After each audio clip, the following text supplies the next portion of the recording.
All right. Welcome to week 3 of the Ultimate Bestseller Formula, where we are going to get you the best-selling author in these next 60 days. I know it's hard to imagine, but it's happening. It is happening. So I'm going to start today. We're going to start with a little bit of a review. I'm going to share my screen and get this happening. Here we go. All right. Okay, so last week, this was your homework for last week. It was going through your book fundamentals. So what is your topic? Who is it for? What's the problem that you're going to solve? So what is your solution? And then why do you care about this topic? And why should people listen to you? So I hope you've worked this out. I haven't actually, I didn't ask for the homework to get back from you per se. A couple of you have sent it to me, and I appreciate that a lot because it's really good for feedback. If you're not asking for feedback, I'm considering that you don't want feedback, or you're very clear, or you don't have it done. One of those two. And either which is fine. Just depends on how fast you want to move. And I'm going to have you guys all mute yourself if you wouldn't mind, just because if there's any background noise that comes through.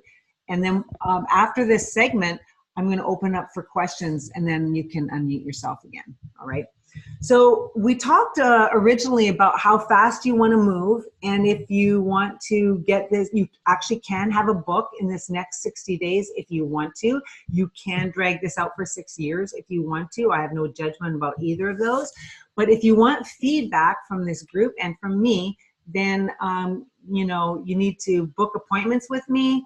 You guys all have private one-on-one sessions available to you, so you need to take advantage of those at your crucial times when you want that one-on-one feedback. You also have the group for feedback, so that's what the Facebook group is for. So you could be putting up any of these things into the Facebook group, you know, like I'm thinking about this topic or this topic, I want to solve this problem or this one. But if you've got that all handled and you know exactly what it is you want to do, then let's rock and roll.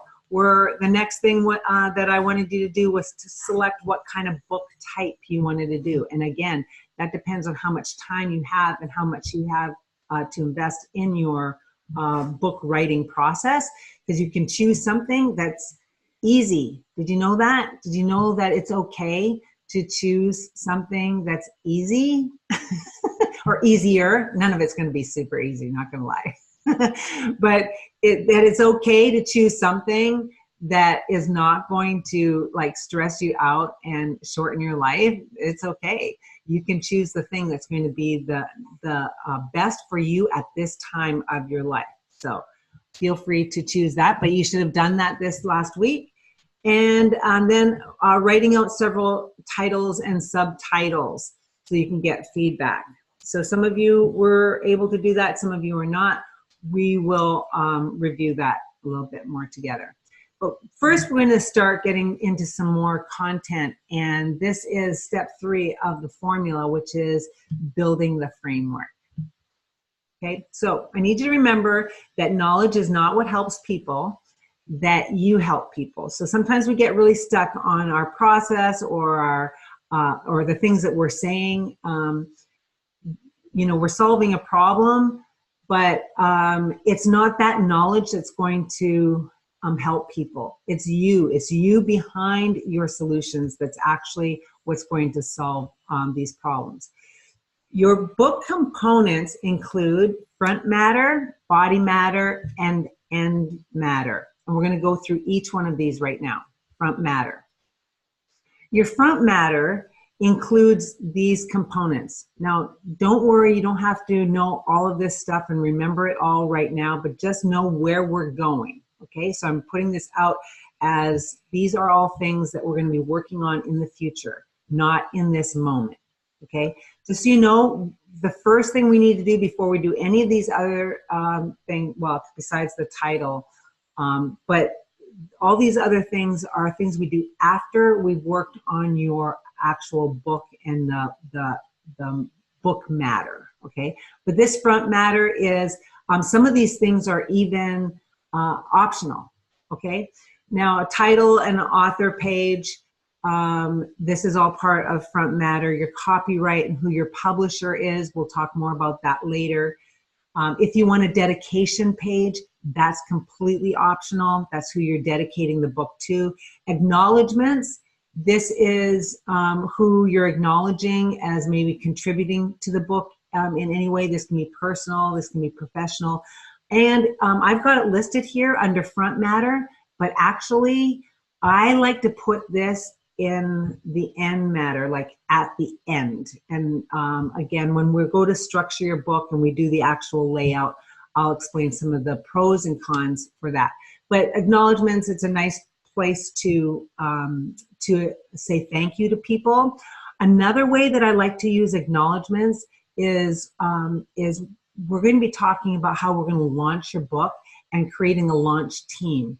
And I love to thank the launch team with people's specific names in the acknowledgements. And that's why I like putting it at the end, because sometimes this can get kind of large. But if you've got a group of people that have agreed to help you launch your book and make it a bestseller and go out to their networks and all that kind of thing, they love seeing their name in print. So you can add their name to the acknowledgements. It's a great way to say thank you. Table of contents is part of the front matter. Your foreword. Now what a foreword typically is a piece that's written like an introduction or preface that you see also here in the front matter. But the foreword is oftentimes written by somebody else. Another expert that is actually going to make you sound and look good, that is going to say something about this subject and why it's important. And this is really wonderful to have when you want to add more credibility to what it is that you're saying and doing. Okay, so I had an author, she was writing a book about dementia. She got a foreword written by a doctor. She's not a doctor, and she wanted to get that outside credibility. So when people go, yeah, but what do doctors have to say about this? Well, this is what this doctor has to say about that. Okay, so it was a great credibility piece. For one of my books, I had a very well-known, for my book about black belts, I had a very well-known black belt who is also a public figure, has TV shows and all that kind of thing, and he wrote the foreword. So his following would take a look at my book, and I could use that when I'm marketing the book. So there's lots of strategic things when you think about who you might want to write your foreword. Of course, getting someone who's famous or known in your industry is always a great coup. And if you want some ideas about who to get for your foreword and what you would want them to say. Because even, you could even write the foreword that you want to have written and then pass it by some people and see, would you willing to say something like this? And then they don't have to do that much work. They're not going from scratch. And you're getting said what you want to have said. So, and I'm going to go off on a tangent here just to give you another example how important this can be. So in one of my books where I have a foreword written, he writes a whole segment on, okay, I was first introduced to Melody Meyer several years ago, and then he goes over and then he starts talking about me. Now he can say things about me that I can't say about myself, and I can't even put in my bio, okay, because it's so subjective and it's really like his praise for me. It's an awesome way, especially since this book is for credibility purposes. That adds a whole other level of credibility, okay? So really think about a foreword. It's something I like. It's a little secret weapon that I like to add to your book. Next is your introduction or your preface. This is just a piece that you would write that would help your reader set up for what they're about to read. so that you can kind of explain something that you want to explain maybe more directly to your reader before the book actually starts. And I'll give you some more examples as we get closer, but it's not something that you need to write right now or even worry about. Now, there's something that I don't have. These are the things that are typically in the front matter of a book. What I'm also going to be adding to you, to your front matter, and this is something, you know, very, somebody, Corinne, your microphone. Something that would be really important for your front matter is to have some kind of, this is the worst term for it, but advertisement. Okay, in your front matter, we're going to have some kind of introduction to what it is, the call to action that you're going to want your reader to take, that most people would just put at the end. We're also going to put it at the end, but we're also going to do something in the front matter that will take them there. Now, why would I do that? Well, for one thing, in Amazon, there's this thing called Look Inside. You guys have all seen that, Look Inside, where people can get a preview of the book before they even buy it. So what if someone did a look inside and they get to see the first 5 pages of your book? If you have your first 5 pages have got a title page, your copyright, your dedication, your acknowledgments, your table of contents, folks, now they haven't even seen word 1 of your book and they don't have a clue about whether they should buy it or not. What if in your first 5 pages, there's something that's very compelling that they want to go to? And it could be, and I've done them all different kinds of ways, okay? I've done them where it's like very soft, like, dear reader, thank you for getting this book. If you want more, or if you'd like a workbook that you can do alongside of this book, go to this website for a free download. Okay, super sweet, really nice, and you're directing them somewhere, and it's like people go, "Oh, what, free?" And they go to the link that is provided, and they can go right to it from your ebook because your links are live, and they can go right to that book. To your web page. Now, this is key because guess what? You've directed traffic to your site. And they haven't even bought the book. Okay, do they need to buy the book? Do you care if they buy the book? Well, not necessarily if what you're trying to do is get more people on your list and to direct traffic to you where you can speak to them more directly. Okay, awesome. I mean, that is a wonderful thing to have happen, even if they do read your book, is for you to send them to your website, but here you can do it in your front matter. So we are going to do that, but that's why it's important we get all these other things done so we know what your promise is, what call to action would make sense for your book. Okay, so that's front matter. Your body matter is your topic structured according to the type of book that it is that you chose. So if it's a picture book, this is where all your body matter is, all your pictures are. If it's a story, this is where your story is. If it's a chapter book, this is where that all goes. Then your end matter, this is typically where a glossary is, a bibliography, and an index.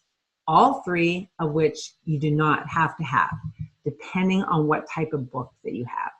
Okay, so these are completely optional, but again, what I like to put in end matter is anything that has to do with your call to action that you want people to take. So at the end of my book, I have a speaker page because I want to get more gigs as a speaker. So mine will say, you know, book Melody Meyer to speak. I got a picture, I say things that I talk about, and I send that traffic to my speaker page on my website. So if you want someone to take some kind of action at the end, or that you want to get booked to come and speak at retreats, or then you say that. You say book me, or not book me, but it's always in the third person for your end matter, and really legitimizes what it is that you do and what you want to be seen at for your ideal customer. Okay, but what matters? what really matters, and especially what matters right now, is the body. That's what matters, the body of it. And that's where we come down to, and we talked a little bit about this last time, is mind mapping. I need you to get all the thoughts that are in your head, good, bad, ugly, out. And here's a reminder again about this free tool called X-Mind, and the version is Zen. It's completely free. You don't need anything more than this. Or if you don't want to do it electronically, you can get out pieces of paper. I need you to get out every idea about your topic so we can figure out how we're going to sort them. And that's another segment in today. But I need you to get all these pieces out. Okay, because we've got, I want to go to this piece first. The mind map. Here's a mind map that I started as an example for you for my clean eating book. So I've got my topic. At this point, let's say I don't even have a title yet per se. I've got my topic that I want to be talking about. Then I just start doing all these offshoots about all the things that I want to put in the book somehow. Like I want to put my story in there. I want to put some recipes. I want to make sure I really address the problem. One of the problems is eating out, but I want to do a whole segment on that. So I could put eating out as part of, a problem, but maybe I'll investigate it here for a while before I attach it to the problem. What is clean eating? How do I do meal plans? I want to address that in the book. I want to add food lists. I want to have the set plan all drawn out. So I just start doing, there's going to be lots of ideas, and then you can start going into more detail about each of these ideas, and that's what's nice about this tool. So if you look over here where it says recipes, I can actually start putting what kind of recipes I want, and then under those kind of recipes, what, even more detail. So you can go as deep as you want. I just want you to get everything out of your head and all out there. It doesn't mean you're going to use it. Doesn't mean you deciding orders or anything. You're just getting it all out. Your mind works more like this. This is why it's called a mind map, where it's more of a photo of things, of an overview, rather than linear or lists and things like we typically do. But this tool, you can actually look at your mind map as a list as well, like just depending on the view that you want to use. Another really good tool is you can do breakouts from this mind map. So here's one, for instance. I know I'm going to have acknowledgments. Well, I'm keeping this this other part of my mind map with just my content. But my acknowledgments, I'm starting to get, as it comes to my mind, I can just start adding it to this list over here. And you can see how it has the little dots on this, the little lines on the side next to acknowledgments. That just shows that I have some notes. And when I click on it, down comes my notes, and I can just keep adding to that as things come to my mind. I could do a bullet point or bold, or, it's a great tool. I can color code all these things afterwards. So let's say I write out all I download everything that's on my brain around this subject. Then I can start looking, where do some of these things go together? And I can group it and stick icons on things. And you can really have fun with this tool. And like I say, just get it all out. Once you have it out, then we're going to get more into structure, but you've got to do this step first.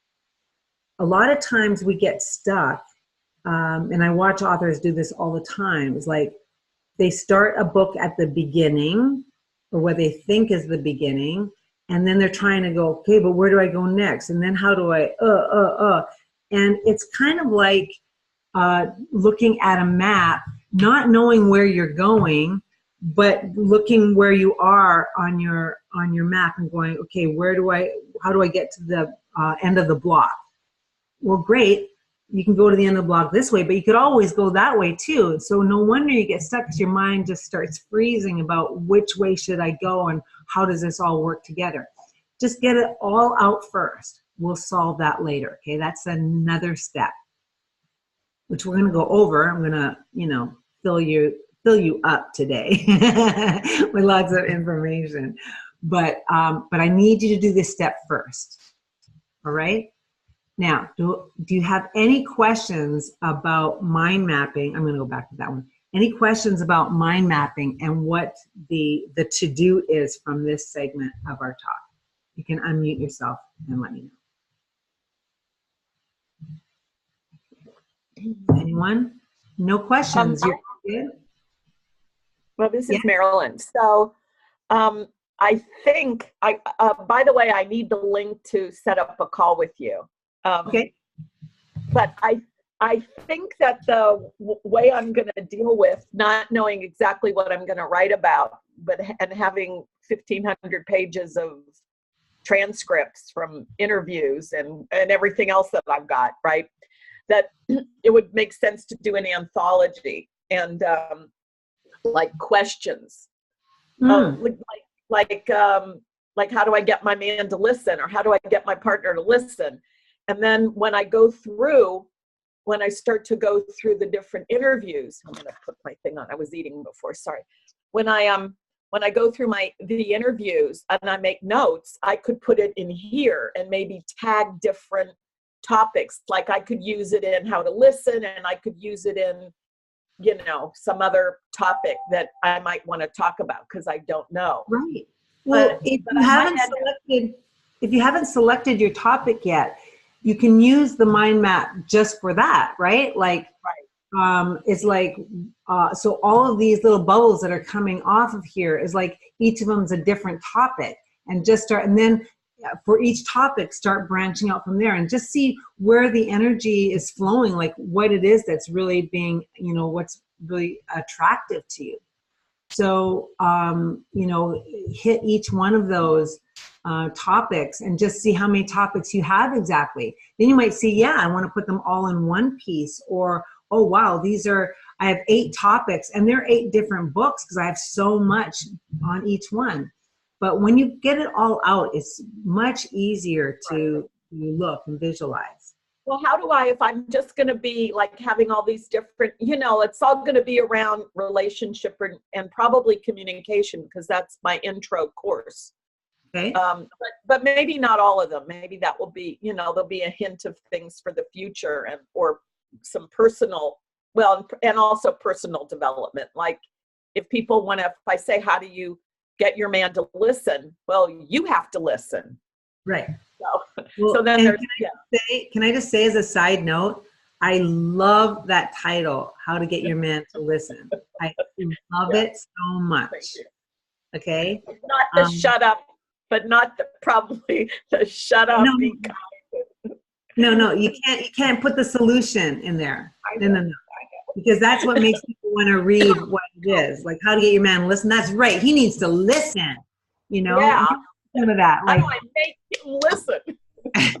But the thing I'm just wondering is, so then would I have separate mind maps, like say for the plan, if I was writing yours, but I was having all the content that I have to draw on and I just need to get it down, then would I keep exploding the plan, or would I have the plan in a separate place below? So right.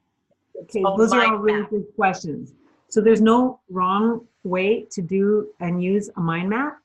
And so you can really do it in the way that suits you. Like you can have different mind maps for everything. Like there are people that use this just to plan their day. So they got a different mind map for each day.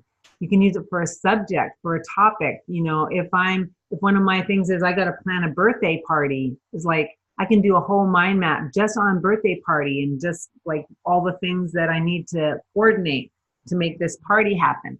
So there's no wrong or right way to do it.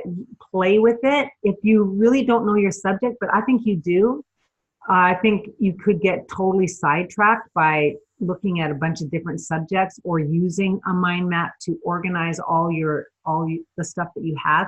That's totally, you can really do that if you want. However, if you want to get this book done fast, then let's just choose your topic. Let's choose your title. And now let's start figuring out, because some of these are going to be chapters. Like if you look at the mind map that I have up here right now, these are actually ended up being chapters. Now, the one where it says eating out, I don't have a chapter called, eating out, but I do have a chapter called, troubleshooting. And eating out was a piece that, because I realized there's a bunch of other problems with, eating clean. Is like eating out is one of them. But so I do a whole chapter then on troubleshooting. But these ended up being like actual segments of my book. Same thing's gonna happen for you. Some of them you'll see, okay, that's a chapter, this is a chapter, oh, but this is a part of that chapter. And you can start moving things around and piecing it, but you have to get it all out first. But I think you do know what, since we want to drive people to your course, Marilyn, and your course is about communication, then that's what your book needs to be about. Let's not play around, right. okay? Let's just do that. Well, then that would be a chapter book, right? Yeah. Well, okay. I don't know, but get it all out. Get all all the things you would in your communication book. What things do you want to cover with that? And just start getting it out there. We'll try and, here's the thing, most of us try to edit and figure it out and solve and come up with the right strategies as we're getting stuff out. It's the wrong time. You do it, you become more discerning later. Right now, you're just trying to make all kinds of mistakes and just, for lack of a better word, just puke all over the page, okay? Just get it all out, and then we'll clean it up after, okay? Thank you. Any other questions about mind mapping and getting all your ideas out? Yes, I have a question. Yes. So, can you put this on your phone? I don't know. That's a good question. I don't know that. Okay. It is something you download from the internet. And I don't know. To me, I couldn't do it on my phone, so I haven't even looked, because I need bigger screens and I like that. So. Okay. And you know how I am a little bit. So do you think it's worse for me to learn the technology of it? It's very easy to, this is not, I wouldn't even call this technology. If, especially once you learn a couple of shortcuts, and I'd be happy to show you. But also, if you look on YouTube, there's a couple of like 5-minute tutorials. Oh, okay. On this tool. If you actually put in the name of the XMind tutorial, you want to look for the short tutorials. Okay, and that's how I learned about it. So that's so my. So this one is called XMind Zen. Is that yeah. Is that like is just one of them? Is that what it means?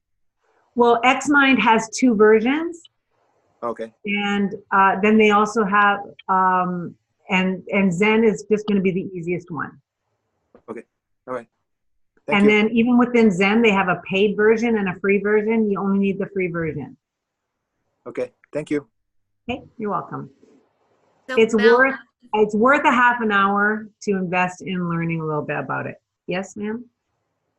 I just wanted to know if we kind of did our mind map and then sent it over to you.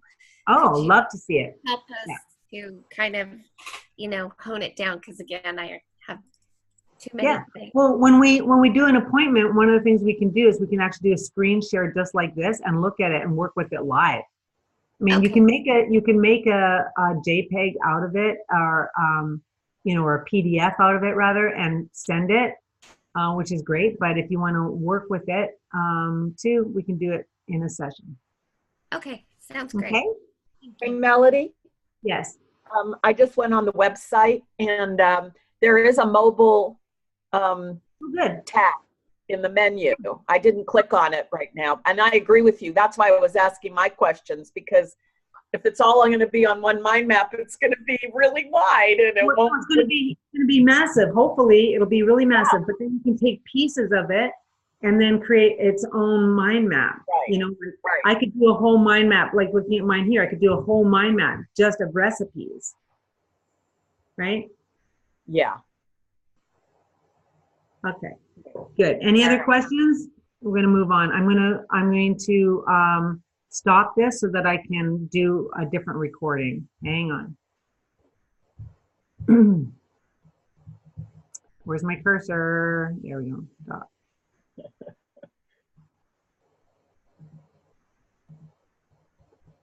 All right. I'm going to end.